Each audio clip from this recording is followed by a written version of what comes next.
नमस्कार. श्री निसर्गदत्त महाराज एक चिंतन संकलन.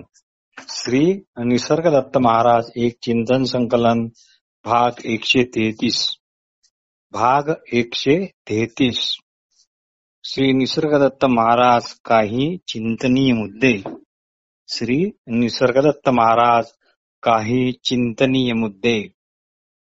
श्री निसर्गदत्त महाराज म्हणतात की लक्षात ठेवा, विश्वात जे जे काही सत्यम शिवम सुंदरम म्हणून आहे ते फक्त आणि फक्त तुमच्यातूनच निर्माण झालेले आहे. त्याच्या मुळाशी तुम्हीच आहात. जोपर्यंत थोड्या थोड्याने तुमची तृप्ती होते तोपर्यंत तुम्हाला अधिकाधिक असे काहीच मिळणार नाही. जे जे तुम्हाला आवडते ते तुम्हाला मागे मागे खेचते. कुठलाही आवडीचा सहवास, मग तो कितीही महान असेना, तो अनित्य व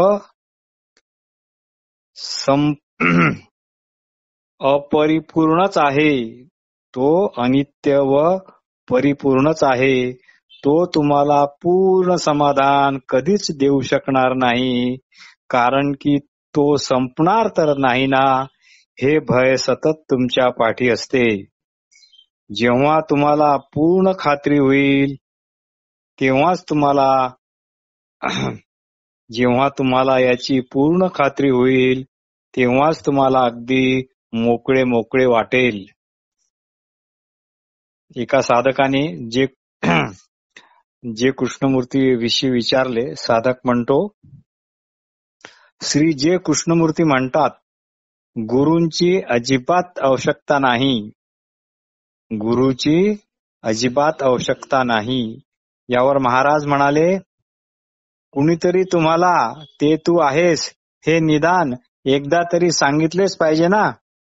कृष्णमूर्ती या वेगळे दुसरे काहीच सांगत नाही. सूक्ष्मपणे पाहिल्यास हे सहज कोणाच्याही लक्षात येते.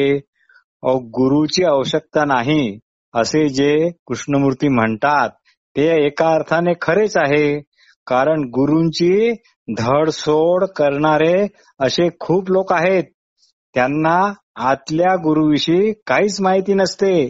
त्यांनी आतल्या गुरुवर विसंबून राहणे कधीही चांगले हेच त्यांना समजत नाही. देहधारी सद्गुरू मिळणे तसे अति कठीण म्हणजे अति दुर्मिळ. सद्गुरू भेटीला साधीसुधी घटना असे मानू नका. यात अर्थात जे कृष्णमूर्ती पण आले, पण बहुतेक जण फारच धूर्त असतात. त्यांना स्वर्ग हवा असतो, त्यांना मोक्ष हवा असतो, त्यांना सातत्य हवे असते. त्यांना वाटते गुरुला त्याची बिदागी दिली की झाले. आवळा देऊन भोपळा हडपण्याचा हा सर्व प्रकार आहे. यात अर्थात तुम्ही स्वतःशिवाय दुसऱ्या कुणालाच फसवत नसता. हे मात्र तितकेच खरे. हे मात्र तितकेच खरे. साधक, तुम्ही म्हणता ते तूच आहेस. तुम्ही म्हणता ते तूच आहेस व आपण दोघे समान योग्यतेचे आहोत. आणि आपण दोघे समान योग्यतेचे आहोत. आता यावर मी विश्वास कसा काय ठेवू? यावर मी विश्वास कसा ठेवू? यावर महाराज म्हणाले, हे बघा, तुमची दिशाभूल करण्याचा माझा काहीही हेतू नाही. तुमची दिशाभूल करण्याचा माझा काहीही हेतू नाही. तुमचा विश्वास असो वा नसो, माझे सांगणे एकदम आणि एकदम 100% खरे आहे. व आता तुम्ही ते माझे ऐकल्यामुळे एका अर्थाने त्यात गुंतला आहात. त्यामुळे ते आता आज ना उद्या आपले कार्य हे करणारच. आणि हीच तर खरी सत्संगाची मख्खी आहे.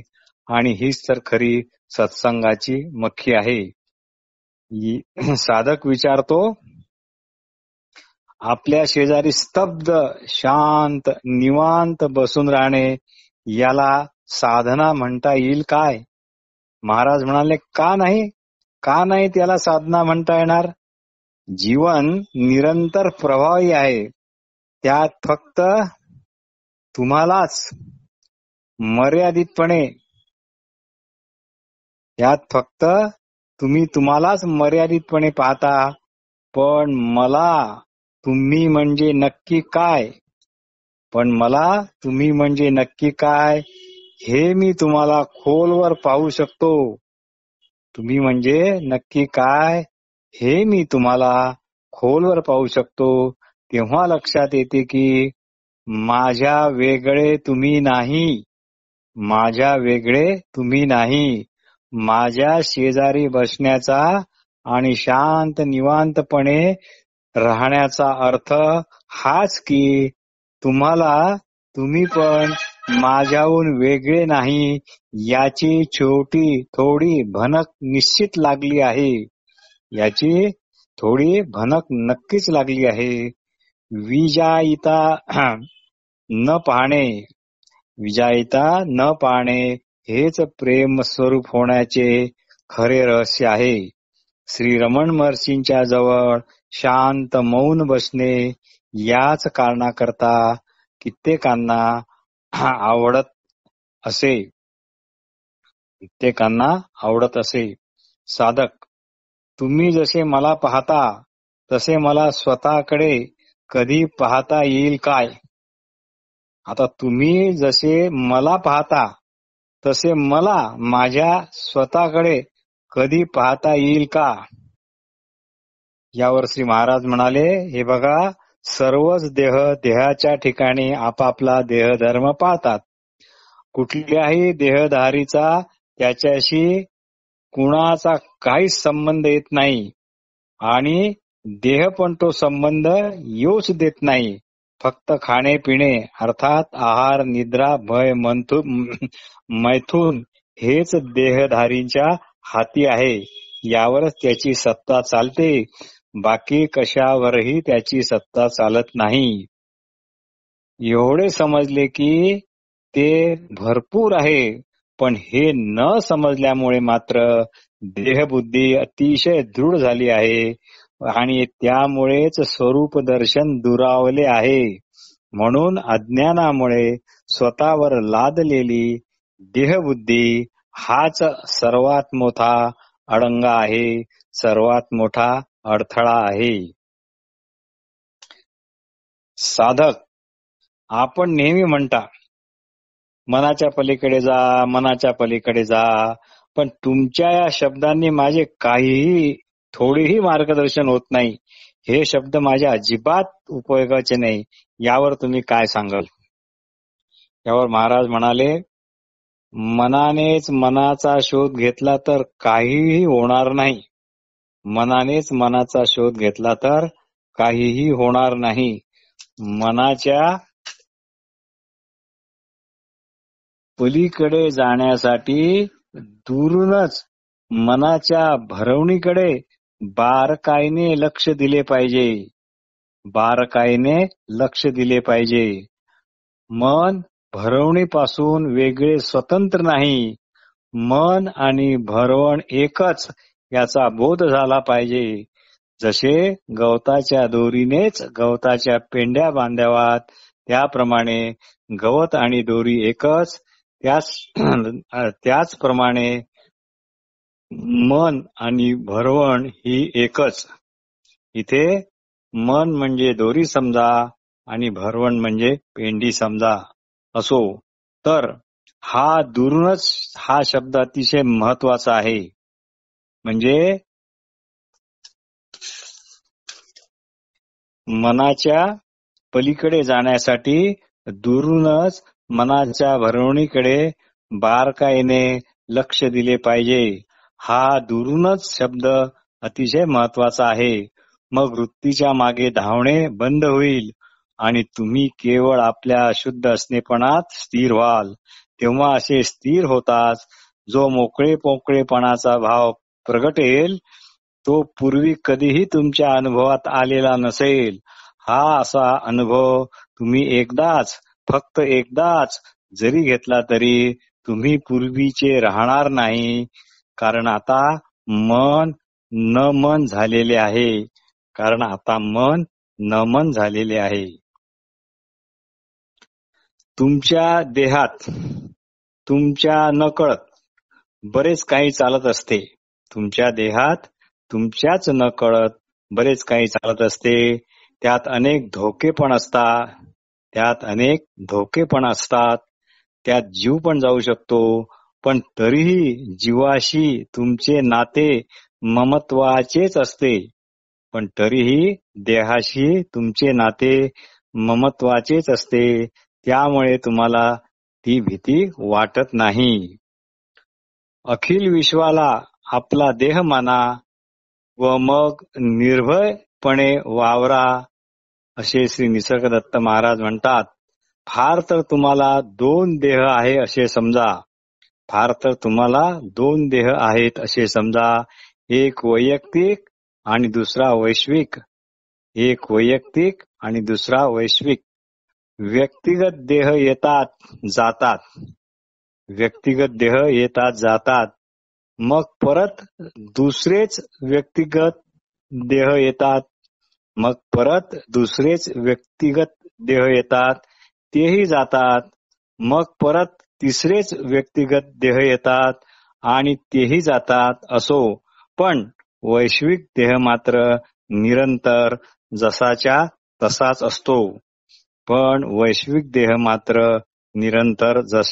तसाच असतो.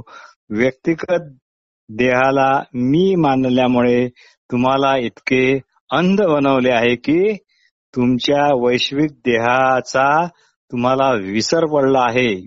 हा अंधपणा आपणहून जाणाऱ्यापैकी नाही.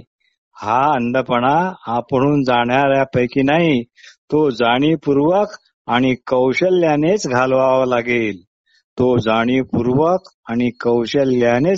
लागेल. व शेवटी तुम्ही अशा निष्पाप अवस्थेत याल की व्यक्तिगत आणि वैश्विक देह मुळात नाहीतच अशी तुमची खात्री होईल.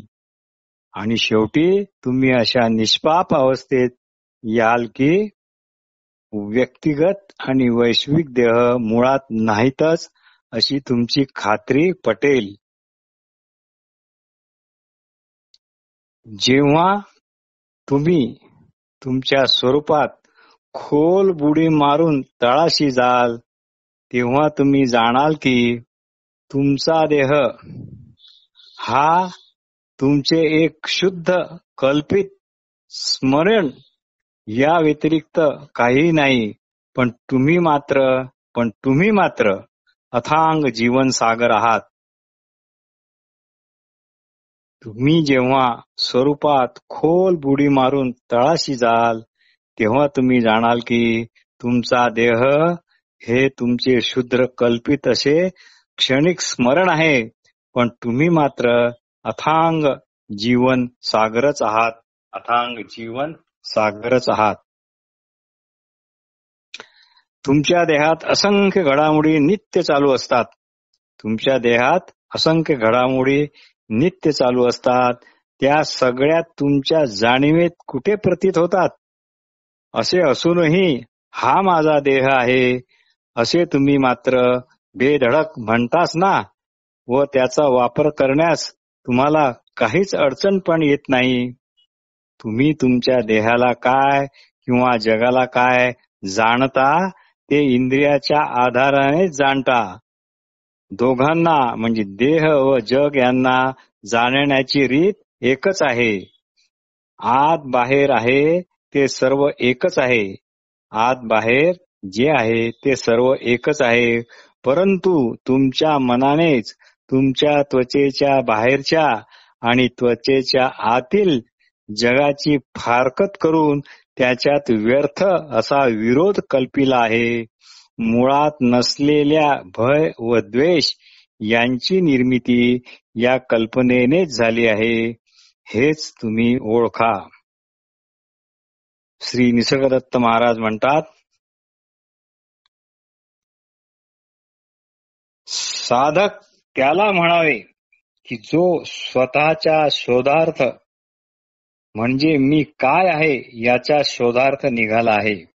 साधक त्याला म्हणावे की जो स्वतःच्या शोधार्थ म्हणजे मी काय आहे याच्या शोधार्थ निघाला आहे व शोध घेता घेता त्याला कळते की सर्व देह हे देहाच्या ठिकाणी आपापले देहधर्म पाळतात. माझे त्यांच्यावर मुळीच नियंत्रण नाही. माझे त्याच्यावर मुळीच नियंत्रण नाही. फक्त खाणे पिणे म्हणजे आहार, निद्रा, भय आणि मैथून इतक्यापर्यंतच माझी सत्ता चालते, तीही काही काळापुरती. व त्यामुळे देहाला मी माझा म्हणू शकत नाही. मग या बोधानंतर कोणता बोध? देहाला मी माझा म्हणू शकत नाही. या बोधानंतर सर्व वागणे हे देहाचा अंगीकार केल्याविना, सर्व वागणे हे देहाचा अंगीकार केल्याविना सहजपणे व फक्त आणि फक्त कामा इतकेच घडू लागते. मग या बोधानंतर सर्व वागणे हे देहाचा अंगीकार केल्याविना सहजपणे फक्त आणि फक्त कामा इतकेच घडू लागते. हे वागणे जर सहजपणे घडत असेल तर ते सहज घडणे तुमचे राहत नाही.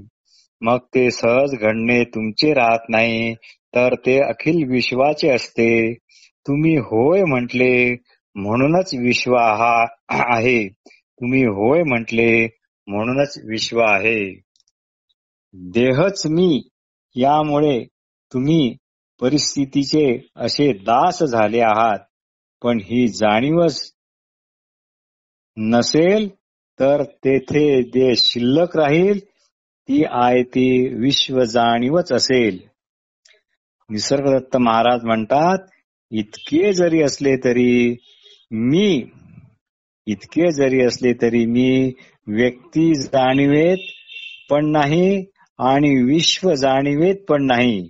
श्री निसर्गदत्त महाराज स्वतःबद्दल म्हणतात की इतके जरी असले तरी मी व्यक्ती जाणीवेत पण नाही आणि विश्व जाणीवेत पण नाही. हे निव्वळ असणे, हे माझे निव्वळ असणे कसे असते ते शब्दात मुळीच सांगता येत नाही. हे माझे निव्वळ असणे कसे असते ते शब्दात मुळीच सांगता येत नाही. एवढेच सांगता येते की मी जसा आहे तसाच आहे. मी जसा आहे तसाच आहे. ना साकार ना निराकार, ना जाणता ना नेणता, परंतु या सर्वा परता. तुम्ही मला नेती नेती अशा नकारानेही पकडू शकणार नाही. मी नसल्यासारखा असलो तरी सर्व काही असल्यासारखा आहे आणि सर्व काही असल्यासारखा असूनही काहीच नसल्यासारखा पण आहे. काहीच नसल्यासारखा पण आहे. काहीच नसण्यासारखा असलो तरी मी पोकळ नाही, मी शून्य नाही असे काही नाही.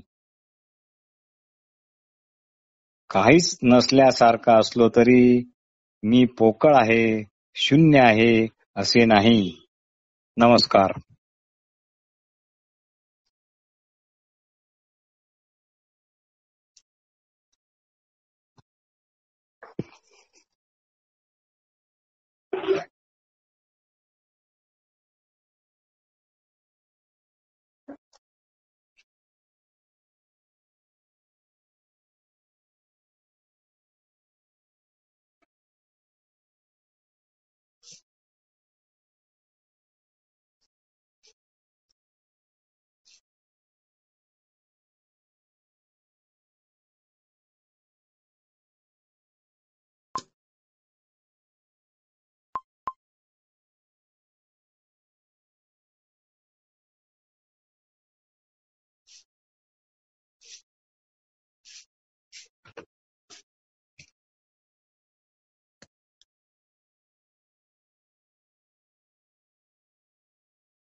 आपण